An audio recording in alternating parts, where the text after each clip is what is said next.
Hi, so this is about speaker credibility. To start, how does a speaker's ability to use research materials influence their credibility? I think it's very important. I mean, if you're just looking stuff up on Google and it's off some secondhand website that, fills in the blanks with how they're feeling about the things, that could really influence how credible the speaker is saying, like, oh, the speaker doesn't really use good sources, and in the future that'll affect them as well.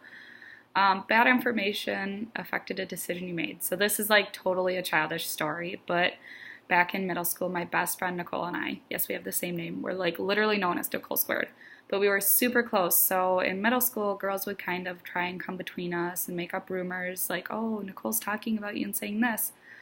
And we usually would end up getting like upset, like, oh, like you were just like trying to do this and like blah, blah, blah. And this happened like into high school even, and now we've just finally like figured out like we just need to talk to each other about it because half the time it wasn't true.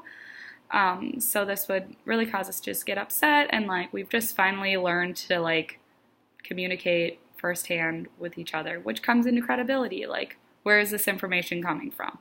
So I think that's just important to know, like, where is it coming from, who came up with it, backstory of it.